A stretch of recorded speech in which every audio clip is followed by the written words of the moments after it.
دوستو ہمارے چینل نعت عابد نیموی کو لائک اور سبسکرائب کر کے ہماری حوصلہ افزائی فرمائیں۔ دن بنایا ہے اللہ ان سارے نوجوان اور جوانوں کی یہاں کے بوڑھوں کی یہاں کی عورتوں کی جائز ضروریات کی اللہ تکمیل فرما دے۔ آپ فری فنڈ میں آمین کہہ سکتے ہیں، آمین کہنے میں کسی نے کوئی پابندی وبندی لگائی نہیں ہے۔ یہ یقین جانیے آپ آمین کہیے گا، سبحان اللہ کہیے گا، ماشاءاللہ کہیے گا۔ معروف راہی کرونا کے نام پہ ہر طرح کے ویکسین تیار ہو رہے ہیں، لیکن میں JNU کا طالب علم، ندوۃ العلماء کا طالب علم ہوں کہ آپ سے یہ کہتا ہوں، آپ چونکہ مسلمان ہیں، ہم مسلمان ہیں، ہمارا یقین اور ہمارا عقیدہ اسلام کے تئیں ہے، اس لئے آپ ماشاءاللہ سبحان اللہ الحمدللہ کہتے رہا کریے۔ انشاءاللہ اگر کرونا ورونا آس پاس بھٹک بھی رہے ہوں، ان کی آتما بھی بھٹک رہی ہوں تو وہ بھی انشاءاللہ دفع ہو جائے گا۔ ایمان کی چنگاری دیجئے، ایمان کے اس دیا کو جلائیے، اور انشاءاللہ ایمان کی جو یہ چنگاری لگے گی نا تو یہ وائرس اپنے ہی انشاءاللہ بھاگ کے اینٹی وائرس کی شکل میں بھگا دے گی انشاءاللہ۔ تو آپ سب تیار ایک بار تو کہیے سبحان اللہ۔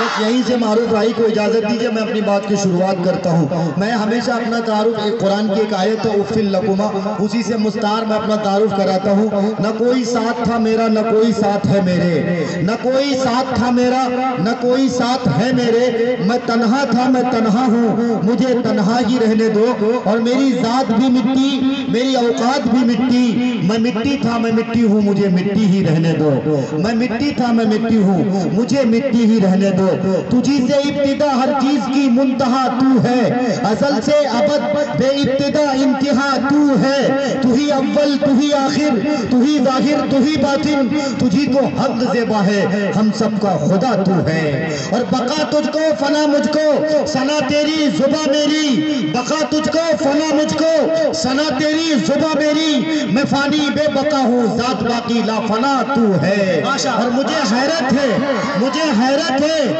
کس طرح تیرا انکار کرتے ہیں، جہاں دیکھو جدھر دیکھو وہی جلوہ نما تو ہے، جہاں دیکھو جدھر دیکھو وہی جلوہ نما تو ہے۔ دارین کی ہر حمد و ثنا تیرے لیے ہے، موحد کی شب و روز صدا تیرے لیے ہے، اول ہے تو آخر ظاہر ہے تو باطن، جو کبر کی پہلی خریدا تیرے لیے ہے، اور حاضر ہے تو ناظر قادر ہے تو شاہد، پھولوں کی بہاروں کی ندا تیرے لیے ہے، اور ممکن ہی نہیں میاں ممکن ہی نہیں کہ مشرک کو تو بخشے، قرآن کی دعوت کی صدا تیرے لیے ہے، قرآن کی دعوت کی صدا تیرے لیے ہے۔ بیچ بیچ میں اگر کچھ سمجھ میں آ جائے تو سبحان اللہ کہہ دیا کریے گا۔ مجھے معلوم ہے کہ لاک ڈاؤن کا یہ پیریڈ ہے، آپ کے جیب خالی ہوں گے، لیکن میں نے سنا ہے کہ بیگوسرائے میں ایک ایسی انرجی آئی ہے، اب سب لوگوں کے جیب بھرنے لگے ہیں، جو وعدے سابقہ یعنی ماضی میں کیے گئے تھے وہ وعدے یہاں پورے نظر آ رہے ہیں الحمدللہ۔ تو کبھی کبھی حوصلہ افزائی کے لیے ادھر سے آپ سبحان اللہ ماشاءاللہ سپلائی کے طور پہ دیتے رہیے گا، تاکہ ادھر بھی کرنٹ لگے اور ایمان کی گرمی آپ کی گرماہٹ سے مل جائے، تاکہ میں آپ کا بھائی، چونکہ ہمارا رشتہ اور آپ کا رشتہ سب سے مضبوط رشتہ المسلم و اخو المسلم، یعنی مسلمان کا بھائی ہے۔ اگرچہ ہم کسی کونے سے تعلق رکھتے ہو، آپ 3 کونا سے تعلق رکھتے ہو، لیکن وہ 1 کونا اور یہ 3 کونا مل کے 4 کونا ہو جائے گا، اور 4 کونے سے میرا رشتہ اسلام کا رشتہ بنے گا، پھر اس کے بعد ہم سب آپس میں ایک بھائی کے رشتے ہو جائیں گے۔ آئیے بہرحال تلاوت کلام اللہ سے چونکہ محفل کا آغاز کیا جا چکا تھا، لیکن میں چاہتا ہوں چونکہ تلاوت کلام اللہ قرآن کریم کی تلاوت کری جاتی ہے، اور قرآن کریم ایک ایسی لازوال ایک ایسی ابد الآباد ہمیشہ ہمیش کی کتاب ہے، جو جس نے ساری کتابوں کو چیلنج کیا، سارے ادیان اور سارے مذاہب آئے، سارے انبیاء علیہ السلام کی بعثت ہوئی، سبوں کو اللہ نے کتابوں کی شکل میں ایک تحفہ ایک تمغہ دیا، لیکن ساری کتابیں آئی، ان میں تحریف ہوتی چلی گئی، اس کو مٹانے کی کوشش کی گئی، لیکن ہمارے نبی پاک صلی اللہ علیہ وسلم کو جو کتاب عطا کی گئی، جو لازوال تحفہ دیا گیا، وہ کتاب ایسی کتاب دی گئی کہ آپ کو فرمایا گیا کہ محمد رسول اللہ یہ کتاب میں تیرے سینے مقدس پہ نازل کرتا ہوں، لیکن یاد رکھنا اس کی حفاظت کی ذمہ داری یعنی اللہ کہہ رہا ہے کہ میں خود لیتا ہوں، جس کتاب کی ذمہ داری اللہ لے رہا ہو، جس کتاب کی ذمہ داری لارڈ اور گاڈ لے رہا ہو، جس کتاب کی ذمہ داری ایشور اور داتا لے رہا ہو، جس کتاب کتاب کی ذمہ داری وحدہ لا شریک لے رہا ہو، جس کتاب کی ذمہ داری شہنشاہوں کے شہنشاہ لے رہے ہو،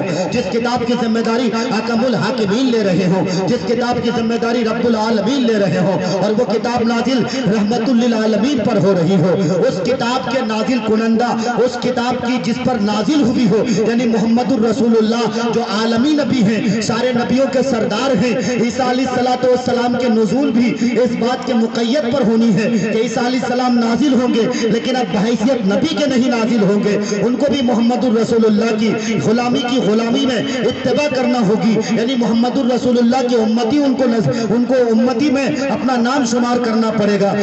ہم ایسے نبی کے امتی ہیں، عالمی نبی کے عالمی امتی، اور عالمی نبی کو جو تحفہ دیا گیا وہ عالمی تحفہ ہے، یعنی قرآن کریم کی شکل میں ہے، جو رہتی دنیا تک کے لیے صرف ہتھ کنڈے بنانے کے لیے نہیں، صرف تعویذ اور کنڈے بنانے کے لیے نہیں، صرف جھاڑ پھوک کی کتاب نہیں، بلکہ یہ قرآن کریم کی طاقت اور قرآن کریم کی یہ بساط ہے، اس کی یہ جاذبیت اور مقناطیسیت ہے، اس میں ایسے رنگ مال ملتے ہیں جو قرآن کریم کو پڑھتے جائیے اور لگے گا کہ قرآن کریم کا نزول ہو رہا ہو۔ یہ قرآن کریم جو ہمارے دلوں کے دھڑکن ہیں، جو ہمارے دلوں کے جذبات کو برانگیختہ کرتے ہیں، جو ہمیں قدم قدم پر چلنے کے راستے اور ضابطے بتاتے ہیں، ایسی کتاب محمد الرسول اللہ پر نازل ہوئی، اور اس پاک پوتر، اس ہولی بک، اس قرآن مقدس سے ہم آج کے اس پاک پوتر اصلاح معاشرہ کل ہند نعتیہ مشاعرے کا آغاز کرتے ہیں، جس کے لیے جناب قاری عیسیٰ صاحب کو دعوت دیتے ہیں، تشریف لائیں اور تلاوت کلام اللہ سے آج کے اس خوبصورت اصلاح معاشرہ